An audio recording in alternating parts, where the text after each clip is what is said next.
Welcome back. We are going to continue our journey down the body and start talking a little bit more about the ankle. We covered in the past couple weeks about swelling and pressure that creates pain, as well as nerve pain that leads to a burning sensation. Well, what about when you have a true injury in terms of you twist your ankle, you sprain it? Now, a sprain is when the tissue between two bones, your ligament, gets torn. It can be a little bit, it can be a lot, a full rupture, but for typical ankle sprains, it's a minor tear. You'll know if it's a really big rupture and you rupture the whole ligament, is you may have a lot of swelling and your pain may not be very significant. Often what we see is when we have a partial tear, that leads to more pain than a complete rupture. Now, there are many types of ankle sprains. Let's go through some of them. So we can have a sprain at the front of the ankle between the two lower leg bones, right at the inferior ligament between those two bones, and that's called a high ankle sprain.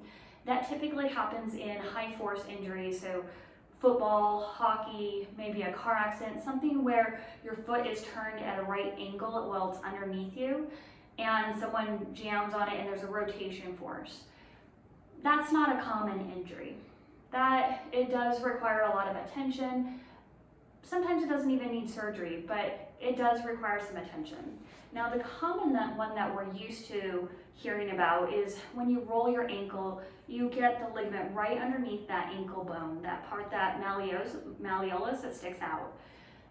That, unfortunately, is a very, very common one. I'm sure if you've played sports growing up that you've had this type of ankle sprain. It hurts, then it swells up, and sometimes if it's bad enough, you might need some intervention like surgery, but most often doctors will say, rest it a little bit, ice it, do some compression, massage, and see a physical therapist to work on many of the deficits that happen after you get an ankle sprain.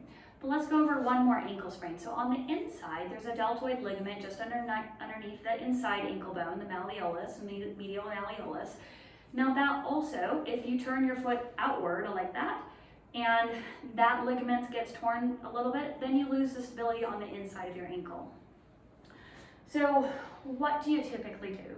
So conventional wisdom says, as I said, rest, ice, compression, start moving it gently, see a physical therapist. Those are all great recommendations, but I'm going to take it a little step further. So I'm an avid runner. I run marathons, long distance stuff, ultra marathons, all the way up to 100 miles. Granted, a lot of the races and runs that I do are out there on the trails, going over rocks, root stumps, you name it, I've done it. And often I land on something and I roll my ankle. My first reaction to that is, okay, stop what I'm doing, calm down, put both feet on the ground. I breathe and I just calm myself down as much as possible because I'm already in a heightened state. If you're doing some type of activity, your heart rate's up, you're already in a heightened state. So first is calm myself down, trying not to let my muscles go into that huge protective mode and start guarding like crazy. After I do a few breaths, then I just move the ankle a little bit, I put some pressure on it, see if it is really hurting when I just put weight on it. Is it okay through the bones? Because I want to know whether or not a bone is involved. But if I can just put some weight on it and I can just feel the pain a little bit on the side of the ankle, then I'm like, okay, now I'm going to look at the next step.